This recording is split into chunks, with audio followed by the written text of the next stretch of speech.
तो नमस्कार दोस्तों, आपका पुनः स्वागत है लर्न क्लब यूट्यूब चैनल में। तो दोस्तों, आज के इस वीडियो में दोस्तों हम क्लास 9th इंग्लिश बी पुस्तक का लेसन वन में दोस्तों आपका ठीक है, अध्याय 1 में दोस्तों आपका लेसन 1 क्लोज है। ठीक है, वह आपकी वार्षिक परीक्षा में नहीं आने वाला है। उसी यूनिट 1 के अंतर्गत दोस्तों आपकी एक पोएम है, पोएम 1। ठीक है, द रोड नोट टेकन, जिसका अर्थ होता है मार्ग जो नहीं चुना गया। रोड यानी सड़क या फिर मार्ग भी कह सकते हैं, नोट यानी नहीं, टेकन यानी लिया गया है फिर चुना गया है ना, मतलब कि मार्ग जो नहीं चुना गया। तो दोस्तों इसके लेखक का नाम है रॉबर्ट फ्रॉस्ट। तो दोस्तों इस वीडियो में दोस्तों हम इस पार्ट की दोस्तों पूरी समरी समझने वाले हैं और इस पार्ट के दोस्तों मैं आपको इंपॉर्टेंट क्वेश्चन को सोल्व कराने वाला हूं, जो कि दोस्तों आपके परीक्षा में अवश्य पूछे जाएंगे। तो दोस्तों वीडियो को शुरू से लेकर अंत तक जरूर देखना। और दोस्तों आप हमारे चैनल पर पहली बार दोस्तों आप हमारे चैनल को अभी कभी सब्सक्राइब कर देना। और दोस्तों आपको हमारा वीडियो पसंद आता दोस्तों आप हमारे वीडियो को अभी कभी लाइक कर देना। और साथ में दोस्तों यदि आपको हमारा वीडियो और पसंद आता दोस्तों आप हमें कमेंट करके बताना दोस्तों कि आपको वीडियो कैसा लगा। तो दोस्तों चलिए दोस्तों हम वीडियो को बिना किसी देरी के शुरू करते हैं। तो देखिए दोस्तों, सबसे पहले हम इसकी हिंदी में समरी समझ लेते हैं, है ना। तो देखिए दोस्तों, कवि क्या कह रहा है, कवि कह रहा है, कवि एक कहाँ खड़ा है, एक गहरे पतझड़ वाले वन में खड़ा है ना। गहरे पतझड़ वाले वन अर्थात वन में क्या है, एक मतलब कि जो पतझड़ वन हो, पतझड़ वाले पेड़ दिखे ना आपने, जिनके पत्ते जो है वह झड़ जाते हैं ना, मतलब पीले पीले दिखाई देते हैं। तो पीली लकड़ी वाले जंगल में जो पोएट है वह खड़ा है। तो दोस्तों देखिए कवि क्या कहता है, दो सड़कें एक पीत वर्णी घने जंगल में, दो सड़कें दो दिशाओं में जाती थी, है ना। दो सड़कें एक पीत वर्णी घने जंगल में, है ना। एक जंगल है जहाँ पे जो पेड़ है उसके जो पत्ते हैं पूरे झड़ चुके हैं, वे पीले पीले दिखाई देने लगे हैं, उसके जो पत्ते हैं वे पीले हो गए हैं। तो पीली लकड़ी वाले जंगल भी हम इन्हें कह सकते हैं। वहाँ पर जो दो सड़कें हैं वे दो अलग अलग दिशाओं में जा रही है। ठीक है, मतलब कि जो दो सड़क है वे अलग अलग दिशाओं में जा रही है ना। और दुख है मैं दोनों पर चल नहीं सकता, है ना। मान लीजिए दोस्तों आपके सामने दो सड़क है, तो क्या आप एक ही समय पर दोनों स्थान पर चल सकते हैं? नहीं चल सकते। आप केवल एक समय पर केवल एक ही रोड पर एक ही मार्ग पर जा सकते हैं, दूसरे पर आप जा नहीं सकते। तो दोस्तों पॉइंट यही कह रहा है कि और दुख है मैं दोनों पर चल नहीं सकता, और मैं अकेला साथी होने से लंबे समय तक खड़ा रहा। ठीक है, वे अकेला है, उसको कुछ उपाय सूझ नहीं रहा है, जिसके कारण वे खड़ा होकर सोच रहा है। और एक रास्ते की ओर जहां नजर जा सकती थी देखता रहा। ठीक है, और एक रास्ते की तरफ जहां तक उसकी जो आंख देख सकती थी, ठीक है, बहुत आखिरी कोने तक जहां तक उसकी आंख देख सकती थी वे वहां तक देखने की कोशिश कर रहा था। उस बिंदु तक जहां वे झाड़ियों में मुड़ गया था और से ओझल हो गया था। ठीक है, वह आखिरी तक देखने की कोशिश कर रहा था। अब देखिए दोस्तों, इसी का दूसरा पैराग्राफ आपको दोस्तों हम अर्थ समझ लेते हैं, जो कहां से कहां तक देन टुक से लेकर सेम तक है। तो देखिए दोस्तों, इसका हिंदी में अनुवाद क्या होगा दोस्तों, मैं आपको बहुत ही बेहतरीन तरीके से समझाता हूं। तो देखिए दोस्तों, इस पैराग्राफ में दोस्तों जो पोएट है वो कह रहा है, फिर मैंने दूसरे रास्ते को चुना, है ना। उसने डिसाइड कर लिया कि अब मैं दूसरे रास्ते को चुनूंगा। यह भी समान रूप से अच्छा था और उसका अधिकार मेरे ऊपर अधिक था, क्योंकि यह रास्ता हरा भरा था और अधिक घिसा नहीं था, है ना। जो पोएट है उसने दूसरे रास्ते को चुन लिया और वे कह रहा है कि मतलब कि रास्ता जो था वह ठीक ठाक था और वह समान रूप से हरा था, मतलब कि हरा भरा था, मतलब कि उसमें घास की पत्तियां उगी थी, मतलब कि उस रास्ते में ज़्यादा कोई व्यक्ति गए नहीं थे। जो भी ज़्यादातर व्यक्ति गए थे वे जो उसका अलावा जो एक दूसरा मार्ग था उसमें गए थे। ठीक है, उस रास्ते पर गुजरने वाले लोगों की बात थी, दोनों ही सड़कों से उन लोगों ने कर समान रूप से घिस दिया था, है ना। तो दोस्तों मतलब कि जो एक पहली सड़क थी उस पर ज़्यादातर लोग जा रहे थे, वे एकदम घिसा हुआ मार्ग था, है ना। वहाँ पर ज़्यादा मतलब कि घास बास नहीं थी, एकदम साफ सुथरा मार्ग था। लेकिन जो दूसरा मार्ग था वे वहाँ पर कोई गया नहीं था, वे एकदम अजनबी वाला रास्ता था। तो पोएट को यह भी संशय था कि यदि मैं दूसरे रास्ते पर जाऊं तो कहीं ऐसा ना हो कि मेरे साथ कुछ अनहोनी ना हो जाए। तो देखिए दोस्तों, तीसरा पैराग्राफ एंड बोथ से लेकर कम बेग तक है। तो दोस्तों चलिए दोस्तों अब हम इसका हिंदी अनुवाद समझ लेते हैं। दोस्तों उम्मीद है दोस्तों आपको समझ में आ रहा होगा। तो दोस्तों चलिए देखते हैं हम इसका तीसरा पैराग्राफ का अनुवाद। और उस सुबह दोनों ही सड़कें समान रूप से ऐसी पत्तियों से ढकी थी जिन पर अभी तक किसी ने पैर नहीं रखा था, है ना। मतलब कि वो सोचते सोचते सुबह कर देता है, सोचते सोचते सुबह कर देता है, तो वह कह रहा है कि मतलब कि जो दोनों ही सड़कें थी वह समान रूप से पत्तियों से ढकी थी, अर्थात दोनों ही रास्ते पर सुबह कोई भी नहीं गया था, एक भी व्यक्ति वहां से नहीं गुजरा था। ओह, मैंने पहली सड़क को किसी और दिन के लिए छोड़ दिया, अर्थात जो कवि है ना उसने पहली सड़क को किसी और दिन के लिए छोड़ दिया, सोचा कि मैं कभी और इस पर गुजर जाऊंगा, फिलहाल मैं अभी दूसरे रास्ते पर चले लेता हूँ।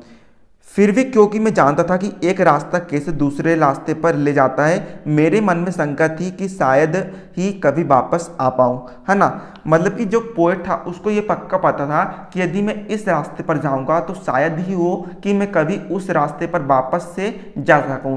क्योंकि दोस्तों देखिए, ये आपके सामने दो रास्ते आते हैं, भी आप स्टूडेंट लाइफ में हो, ठीक है, आपके सामने दो रास्ते आते हैं, या तो आप स्टडी कर लीजिए, अभी स्टडी कर लीजिए, या फिर अभी आप कोई मतलब कि दूसरी जॉब करने लग जाए। तो दोस्तों आपके सामने दो रास्ते हैं, यदि आप स्टडी में जाएंगे तो दोस्तों आपको, ठीक है, आपको अच्छी नौकरी मिलेगी, आपको अच्छी सैलरी मिलेगी, तो दोस्तों शायद ही हो सकता है दोस्तों कि आप जॉब की, ठीक है, जो आपका बिजनेस है दूसरी मतलब कि जो मतलब कि आप कहीं काम करने जाओगे वहाँ पर आप दोस्तों दोबारा शायद ही आप जा सकें। और यदि दोस्तों आप, ठीक है, स्टडी छोड़कर इसकी तरफ जाते हो तो शायद हो सकता है दोस्तों कि आप शायद ही कभी दोबारा स्टडी की तरफ जा सको, आप फिर से पढ़ाई कर सको। तो दोस्तों कवि यहाँ पर यही कहना चाह रहा है। तो देखिए दोस्तों चौथा पैराग्राफ क्या है, आई सेल से लेकर डिफरेंस तक है। तो दोस्तों इसका अर्थ क्या है, कवि योगो युगवाद मतलब कि एक लंबे समय के बाद जब कवि ने उस दूसरे रास्ते को चुन लिया है, उसको चुनने के बहुत समय लंबे समय के बाद कवि क्या कहता है, मैं आहा भरकर दुख के साथ ये बता रहा हूं कि एक वन में दो रास्ते भिन्न दिशा में करने थे और यह रास्ता चुना, और मैंने वह रास्ता चुना जिस पर कम लोग चले थे, है ना। मतलब कि बे ये कह रहा है कि मतलब कि बता रहा है कि एक दिन शायद मैं याद कर रहा हूँगा कि मैंने एक दिन ऐसे रास्ते को चुना जहाँ पर कोई नहीं गया, है ना। बाकी जो पहला रास्ता था उस पर तो सब जा रहे थे, सबको बहुत उम्मीद थी कि हमें ये मुकाम हासिल हो जाएगा, लेकिन दूसरे रास्ते से पोएट को कोई उम्मीद नहीं थी, लेकिन उसने दूसरे रास्ते को ही चुना और इस बात ने ही जीवन में सारा अंतर ला दिया, है ना। मतलब कि पहला रास्ता दूसरे रास्ते से बहुत भिन्न था तो उसने उसके जीवन पर बहुत सारा अंतर ला दिया। तो कवि कहता है, अर्थात मैं पहली राह पर चला होता तो तब शायद कुछ और बना होता।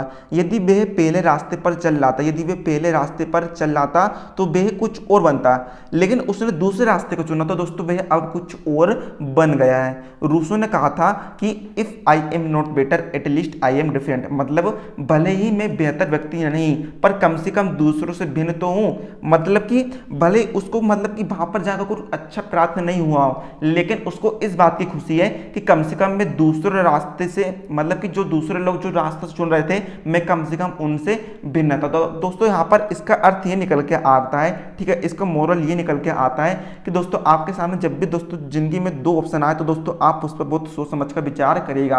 आप, ठीक है, वो रहते हैं ना भेड़िए, उनकी तरह बनने की कोशिश मत करिएगा। जहाँ पर एक व्यक्ति जा रहा है वहीं पर सारे व्यक्ति जा रहे हैं, ठीक है। आप अपना थोड़ा सा दिमाग लगाइए, आप अपना थोड़ा सा एफर्ट लगाइए और आप अपने हिसाब से अपना रास्ता तय करिए। दोस्तों इसका यह मॉरल निकल के आता है। चलिए दोस्तों अब हम इनके इंपॉर्टेंट क्वेश्चन के आंसर देख लेते हैं जो कि दोस्तों आपको परीक्षा में अवश्य ही पूछे जाएंगे। तो देखिए दोस्तों मैंने यहाँ पर क्वेश्चन को मार्क कर दिया हूँ जो कि दोस्तों वेरी इंपॉर्टेंट क्वेश्चन है, उनको दोस्तों मैं आपको अच्छे से समझाने वाला हूँ। तो देखिए दोस्तों यहाँ पर पहला क्वेश्चन क्या है, देखिए दोस्तों यहाँ पर पहला क्वेश्चन क्या है। और साथ ही दोस्तों यदि आपने हमारे टेलीग्राम चैनल को ज्वाइन नहीं करा तो दोस्तों आप अभी के अभी ज्वाइन कर लीजिए। मैं वहाँ पर दोस्तों आपको इसकी PDF मटेरियल प्रोवाइड करवा दूंगा, है ना, ताकि दोस्तों आप अच्छे से पढ़ सके और समझ सके। तो देखिए दोस्तों पहला क्वेश्चन क्या है, where does the traveller find himself. Where यानी कहाँ, डस यानी करता है, ट्रेवलर यानी यात्री, फाइंड यानी खोजना, हिमसेल्फ यानी खुद को। मतलब कि जो यात्री है ना वह खुद को कहाँ खोजता है ना। तो दोस्तों इसका उत्तर क्या है, the traveller find himself at an intersection of two roads in a forest. मतलब कि जो ट्रेवलर है ना, जो यात्री है ना, वह खुद को, ठीक है, एक जंगल में जहां पर दो रास्ते का मिलान होता है वहां पर वह खुद को पाता है। फाइंड यानी खोजना या फिर पाना, इंटरसेक्शन का अर्थ होता है, ठीक है, मिलन या फिर मिलना, है ना, फॉरेस्ट यानी जंगल, रोड यानी सड़क, है ना।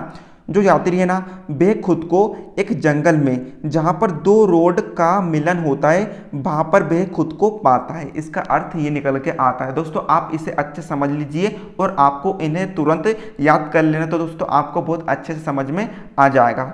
चलिए दोस्तों हम सेकंड क्वेश्चन देखते हैं जो कि इंपॉर्टेंट है। Discuss what this phrases mean to you, है ना। डिस्कस यानी चर्चा करना, वाट यानी क्या, दिस यानी ये, फेरेसिस यानी होता दोस्तों वाक्यांश होता है, मीन यानी अर्थ, टू यानी का, यू यानी तुम्हारा, है ना। मतलब कि आपको नीचे कुछ फेरेसिस दिए गए, वाक्यांश दिए गए हैं, उनके आपको अर्थ बताना है। तो देखिए दोस्तों पहला क्या है इसके अंतर्गत, आ येलो वुड, यानी कि येलो यानी पीली, वुड यानी लकड़ी, एक पीली लकड़ी। तो देखिए दोस्तों इसका आंसर क्या होगा, a forest at the time of autumn, है ना। एक पीली लकड़ी का मतलब क्या होता है कि जो जंगल होता है उसका एक समय जब पतझड़ आता है ना, मतलब कि पतझड़ ऋतु के बाद का समय, है ना। ओटम यानी क्या होता है, पतझड़, टाइम यानी समय, पतझड़ ऋतु के बाद का समय। देखिए दोस्तों दूसरा क्या है, it was grassy and wanted wear, grassy यानी घास युक्त, वांटेड वियर यानी घास पहनना, है ना। मतलब कि वह घास युक्त थी और घिसी नहीं थी, है ना। तो दोस्तों इसका अर्थ क्या होता है, it had grass ground on it and wanted the people to walk on it. मतलब कि जो उस पर जो मतलब कि जो जगह थी उस पर जो घास थी, ग्रास थी या फिर घास थी, वह उसके ऊपर उगी हुई थी, है ना। And wanted the people to walk on it, और जो व्यक्ति थे वह उस पर चलना चाहते थे, है ना। दोस्तों इसका अर्थ ये निकल के आता है, जो घास थी ना वह उस सड़क पर उगी हुई थी और जो व्यक्ति थे वह उस घास पर चलना चाहते थे। वांटेड याना होता चाहना, बाकी यानी चलना। देखिए दोस्तों तीसरा इंपॉर्टेंट क्वेश्चन क्या है, द पासिंग देयर, पासिंग यानी होता गुजरना, देर यानी वहां, मतलब कि वहां से गुजरने वाला। तो दोस्तों इसका आंसर क्या होगा, it means walking on the road, it यानी यह, मीन यानी अर्थ, वॉकिंग यानी चलना, ऑन यानी पर, रोड यानी सड़क। मतलब कि इसका अर्थ है कि सड़क पर चलना। ठीक है दोस्तों, उम्मीद दोस्तों आपको समझ में आ रहा होगा। चौथा देखिए, चौथा क्वेश्चन क्या है, leaves no step had trodden black, है ना। मतलब कि लीव यानी पत्ती, नो यानी नहीं, स्टेप यानी चलना, हेड यानी पास, ट्रोडन ब्लैक। मतलब कि दोस्तों इसका अर्थ क्या है, पत्तियां जिन पर, स्टेप यानी होता दोस्तों कदम रखना, है ना, कदम रखना, पत्तियां जिन पर किसी ने कदम नहीं रखा था। तो दोस्तों इसका आंसर होगा, इस वाक्यांश का आंसर होगा, the leaves which had not been walked over, वह पत्तियां जिन पर कोई चला नहीं था, है ना दोस्तों। पांचवा देखिए, पांचवा क्या है, how be Leeds on the way, how यानी कैसे, बे यानी रास्ते, लीड यानी, ठीक है, मतलब कि नेतृत्व करना, ऑन यानी पर, बे यानी रास्ता। मतलब कि किस तरह, मतलब कि एक रास्ते का संबंध दूसरे रास्ते से कैसे होता है, मतलब कि किस तरह एक रास्ता दूसरे रास्ते को ले जाता है या फिर नेतृत्व करता है। तो दोस्तों इसका आंसर क्या होगा, how one road leads to other, मतलब कि किस तरह एक रोड दूसरे रोड को ले जाती है फिर नेतृत्व करती है ना दोस्तों। ये सारे दोस्तों आपके इंपॉर्टेंट क्वेश्चन है। चलिए दोस्तों अब हम समझ लेते हैं तीसरा क्वेश्चन। तीसरा क्वेश्चन है, is there any difference between the two roads as the poet describes them, है ना। मतलब कि क्या दोनों रास्तों पर कोई भी अंतर है, क्या कोई भी दोनों रास्तों के बीच कोई भी अंतर है, as the poet describes them, जैसा कि पोएट ने वर्णन किया है ना। जो आपके दो रास्ते, क्या उन दो रास्तों के बीच कोई भी अंतर है, यहाँ पर प्रश्न ये पूछ रहा है। तो दोस्तों इसके अंतर्गत दोस्तों पहला प्रश्न है, इन स्टेंजास 2 and 3, है ना। स्टेंजा का अर्थ क्या होता है दोस्तों, स्टेंजा का अर्थ होता है दोस्तों पद, ठीक है, ये फिर लाइन, मतलब कि दूसरी और तीसरी लाइन में। दोस्तों इसका अर्थ क्या होगा, आपने, ठीक है, आपको कविता से पढ़ना दोस्तों, दूसरी और तीसरी लाइन में क्या लिखा है, in stanzas 2 and 3 there is no difference between two roads, है ना। इन स्टेंजर्स 2 मतलब कि दूसरे पद में, इन स्टेंजर्स 2 and 3 मतलब कि दूसरे और तीसरे पद में देयर इज नो डिफरेंस, यहाँ पर कोई भी डिफरेंस नहीं है बिटवीन टू रोड्स, दोनों रास्तों के बीच में, है ना। दूसरे और तीसरे पद में यहाँ पर कोई भी डिफरेंस नहीं है दोनों रास्तों के बीच में। इसका अंतर दोस्तों ये निकल के आता है, अर्थ निकल के आता है। दूसरा क्या है दोस्तों, is the last 2 lines of the poem, अर्थात कविता की अंतिम 2 पंक्तियों में आपको बताना है कि क्या दोनों रास्तों के बीच कोई भी डिफरेंस है। तो दोस्तों इसका आंसर क्या होगा, इन द लास्ट 2 लाइन्स मतलब कि कविता की आखिरी 2 पंक्तियों में देयर इज द डिफरेंस, यहाँ पर डिफरेंस है, अंतर है। इट इज सीन इन, यह देखा जा सकता है। I took the one less travelled by, मैंने उस रास्ते को लिया जहाँ पर बहुत कम लोग यात्रा करे थे, है ना। मैंने मतलब कि बहुत कम लोग चले थे। अब चलिए दोस्तों हम इसका चौथा क्वेश्चन देख लेते हैं, जो कि दोस्तों वेरी मोस्ट आईएमपी क्वेश्चन है। चौथा क्वेश्चन है दोस्तों, what do you think the last 2 lines of the poem, है ना। अर्थात कि आप, इसका अर्थ क्या है, आप कविता की, आप पोयम की आखिरी 2 लाइनों से क्या समझते हो, मीन यानी समझना या फिर भाव पाते हो, है ना। मतलब कि आप क्या सोचते हो कि कविता की आखिरी 2 लाइनों का अर्थ क्या है। तो दोस्तों इसका उत्तर हम देखते हैं, इन द लास्ट 2 लाइन्स मतलब कि कविता की आखिरी 2 पंक्तियों में we find the theme of the poem, हम कविता की जो मुख्य भाव है वह खोज पाते हैं। This mean that the poet choose one kind of career, इसका अर्थ यह है कि जो पोएट है वह एक प्रकार के करियर, भविष्य को खोज लेता है, चूज कर लेता है। थ्रफ he wanted to choose the other, है ना। यद्यपि, थ्रफ का अर्थ होता दोस्तों यद्यपि, मतलब कि फिर भी वह दूसरे रास्ते को चुनना चाहता था। And this made all the difference in his life, और इसी ने उसकी लाइफ में सारा डिफरेंस बना दिया। ही नाउ थिंक्स देट, वह अब सोचता है कि if had taken the other one, यदि उसने पहले रास्ते को चुना होता, life would be perhaps have been different, तो उसकी ज़िंदगी शायद, परहैप्स यानी दोस्तों होता है शायद, तो उसकी ज़िंदगी शायद डिफरेंट होती, है ना दोस्तों। वुड यानी भविष्य में आता है, ठीक है दोस्तों। तो दोस्तों इस प्रकार से दोस्तों मैंने आपको सारे इंपॉर्टेंट क्वेश्चन आंसर दोस्तों मैंने आपको अच्छे समझा दिया हूँ। ये दोस्तों आपको हमारे वीडियो पसंद आता है दोस्तों, आप हमारे वीडियो को लाइक कर देना, और दोस्तों कमेंट तो दोस्तों हमें जरूर बताना, हम आपके कमेंट के लिए दोस्तों बहुत ही एक्साइटेड रहते हैं। तो दोस्तों मिलते हैं अगले वीडियो में, तब तक के लिए जय हिंद जय भारत। इन प्रश्नों को दोस्तों आप अवश्य रूप से तैयार कर लेना, परीक्षा में अवश्य रूप से ये प्रश्न पूछे जाएंगे।